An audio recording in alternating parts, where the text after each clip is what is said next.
Hey, this is Dave Prior. Welcome to Leading Agile SoundNotes. Birthday boy Derek Huether and I are testing out new equipment. So we're all going to try to look at the camera and not look up at the screen. So we'll see how that goes, which means There we're we not go. going to actually be looking at each other. So that's going to be weird and awkward. But Derek, happy birthday. Or Well, thank you, belated sir. birthday. When they watch this, it'll probably be next year. So very belated birthday. So we're going to do more student Q&A. And this time, Derek's got the questions. So he's going to bring those. But before we do that, we want to dedicate this podcast to the wonderful and glorious magical zombie that bit Carl in the stomach. Thank you. Thank you. So glad he's finally gone. Let's not hate. Sorry, Dennis. Yeah. Okay. How are you? I'm doing great. They haven't, AARP have not sent me any notices yet, so I'm still in a good place. Well, that's good. So you don't, but that's bad because you don't get to go to the 4 o'clock dinner special anymore. Or yet. You can. We just like wink at the blue hairs.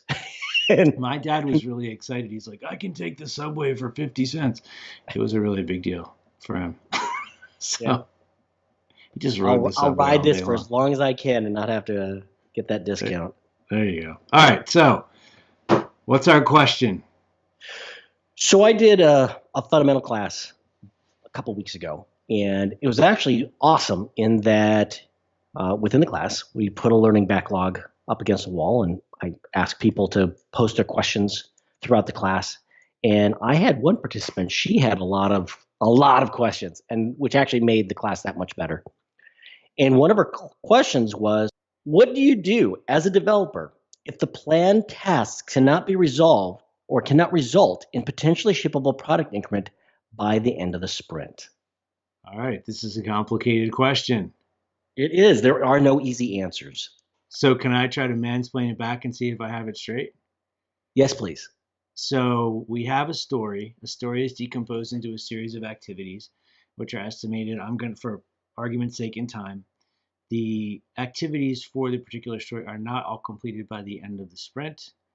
That means that the development team cannot ask the product owner to accept the work for that particular product increment because the work has not been completed, which means it cannot be shown in the sprint review, which means they cannot get feedback on it. They've completely botched the whole thing that Scrum is supposed to deliver, and we have to decide what to do with that thing, and the answer is not going to be to push it into the next sprint. Right. You get nothing, zero, no fizzy lifting drink for you. Nothing. Nothing. Okay. Right. No partial credit. No partial credit, which created the kind of like the paradox in the room. They were like, but Derek, what do we do? We've got the stuff that's partially done. We can't get partial credit because, and then we started going down that rabbit hole around, well, the work is part done. Do we get partial credit or do we get all credit the next sprint? Am I allowed to start pulling things into the, one of the reasons they were asking the question, less of that they didn't finish everything within the sprint that they committed to, more of, well, we got everything done within the sprint. We want to pull more work into the sprint that was sitting on the backlog after we get everything that we committed to done. Oh, they want to just bring in extra stuff? Right. Well, but you really have it. You can look at this question from both perspectives, your first perspective and the second perspective. How would you look at it from the second perspective? I would say there's no shame in that at all, but I still would say you cannot show it in the sprint review, and you would have to say we finished early, we started extra stuff, but it's not ready to show you. Yeah. But that's not as severe as the other thing to me. Yeah, the other one is, well, I would say that is an exception more than not the rule, but the thing that you see more often, or I've seen more often, is people not finishing things they committed to. Well, what do we do? That's what we see a lot more often of. Can I give an example, which we might edit out because it's popped into my head? I've had a lot of coffee. Sure. There's a movie called My Favorite Year, and it has a wonderful joke in it called the duck joke, and it's the test to see if people are funny or not. And the joke is this man, and I'm going to do it as if we didn't finish the work in the sprint. Okay. This man walks into a doctor's office with a duck on his head. The duck says, "Hey,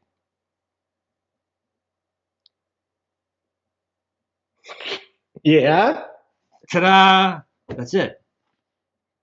That's the That's unfinished it. work in a sprint. There's no punchline. You don't get the joke. You don't get the rest of the joke. Ah, It's not funny. I like it. No, but I thought I thought we were just going to keep going until I finally actually asked something. No, that's it. You don't get the That's rest. it. You don't get. It's like a joke without a punchline. That's I what like that. unfinished work is. That's actually a good analogy. Thank you.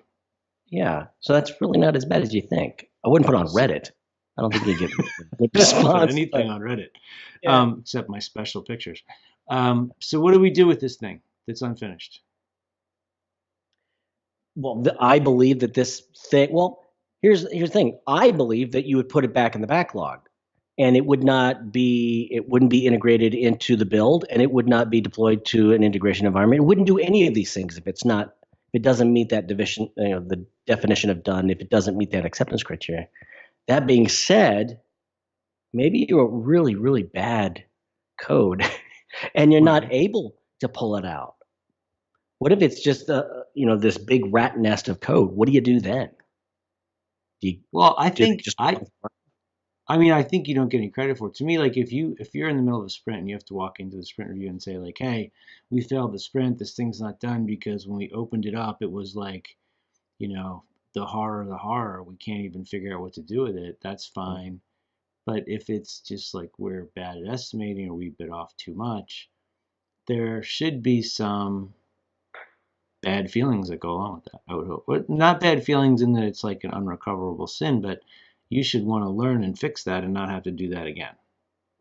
Right. And not getting it done should tell them something. Either the work wasn't knowable enough, it was too big, maybe we realized that we needed somebody to do some of the work that we were dependent on that we didn't have access to. Whatever it might, it should inform them, it should tell them something. It's only shame on them if they keep doing it again and again and again. Okay. I mean, I believe that I don't believe in fail fast. I believe in learning fast. And so if they learn something from this, yeah, yeah, that's good, right? It's the gift of failure. Right. So the problem that I always have in class when we talk about this is people want to know what to do when you bring it back in. So I'm going to set this up. I want to see what your thoughts are, and I'm going to extend my joke analogy or metaphor, whichever one it actually is, because it seems apt. So, I'm going to try to be ready for it. Okay. Are you ready? Okay. All right. So let's say the story was an 8-point story, okay? And they got all but the punchline of the joke done. So they have to bring the story back into a sprint at some point in the future. Maybe the next sprint, maybe like way down the road. But eventually they bring it back in. And the question I always get is, should it be an 8-point story when it comes back in? Because it's not really an 8. It's like a 1. And if we bring it as an 8 and we finish it, our velocity is going to spike in that sprint. And that's going to look really jacked up. And shouldn't we just really call it like a 1? And so I have very strong feelings about this. But I posted this on the trainer board one time, and there were people that would say, no, it should be a 1. So let's say it comes back in as a 1. It finds its way across the board. The product owner accepts it. The team gets the 1 point. The other points are tossed away. They walk into the sprint review, and all the stakeholders are there, and they say, hey, we finished the joke. And the stakeholders are like, great, what's the joke? And the duck says, get this guy off my ass.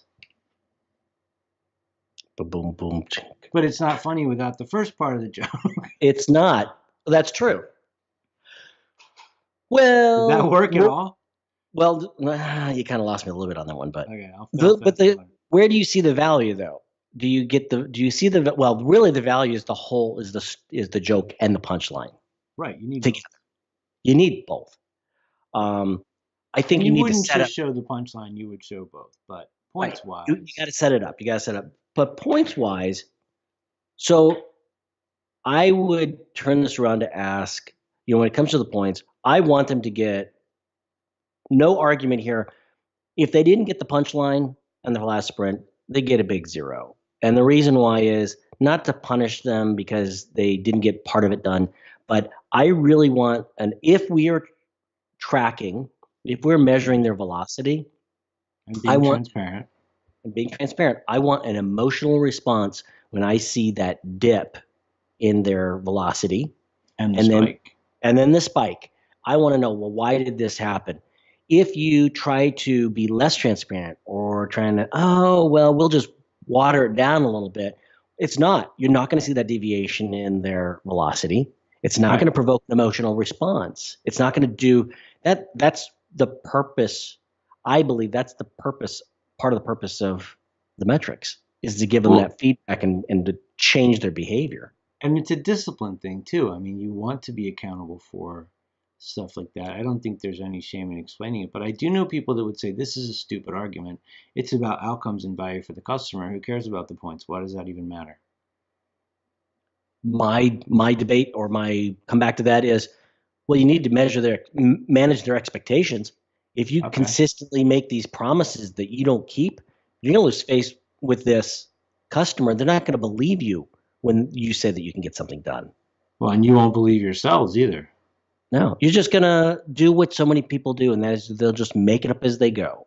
Yeah. And I don't think that that's helpful. I don't think you're going to, I don't think that it's helpful. So it's easy, but one place that I taught, and I think I've talked about this on the podcast before, but they had a rule that every team had to meet 80% of their commitment in every sprint. So they were constantly dragging work from one sprint to another. My bigger concern in that kind of situation, if it's okay to just keep doing this over and over again, my concern is that you're teaching them that failure is what we expect. Yeah. Well, just the same as if I don't hold them accountable for the commitments they made, I'm reinforcing the behavior of, well, we're not going to hold you accountable. Right. That you're not. So just do whatever you want to do, and I don't want to promote that type of behavior unless, hey, that's what we want. Just make it up. We'll figure it out as we go. I mean, if that's the business you're in, but I don't see those type of businesses. Yeah. I have somebody saying, when are you going to be done with that? I need to sell that. I wonder if there's a way to tie this back to the three things, Derek. I think that it's an excellent opportunity to tie it back to the three things. And what are the three things, Derek? So those three things are backlogs, teams, working tested product. Or what I like to look at is clarity, accountability, and measurable progress. Yeah, you have to be able to make and meet commitments. Absolutely. And if you're not reinforcing that, it's all going to fall apart. It's all going to fall apart. You're going to fail. This experiment is going to come to an end if you don't show that measurable progress and if you don't make and meet your commitments. Yeah. All right. So, did we answer the person's question? We kind of went on for a while. We did. Well, that's what we do. We get to the destination. We just take a couple of detours along the way. We have a little bit of fun with it. We did. All right. So, if people want to get in touch with you, what's the best way to do it? To wish you a belated happy birthday sometime next spring. You know what? Go out to the Twitter or the LinkedIn. Twitter. Okay. Yeah, go out to Twitter and hit me up at Derek Huether, or you can find me on my Facebook page or LinkedIn, but I prefer the Twitter because I can have a conversation with somebody. Okay. And you, sir? Me, thank you for the handover. Mr. Sungo on Twitter or Dave.Prior at LeadingAgile.com. And if you have questions you'd like us to answer on podcasts in the future, you can just email them, Dave.Prior, Prior, at LeadingAgile.com. And thanks for watching. Yes, thank you. And Happy New Year. Happy New Year. Oh, Happy Hanukkah, Merry Christmas, and a Happy New Year.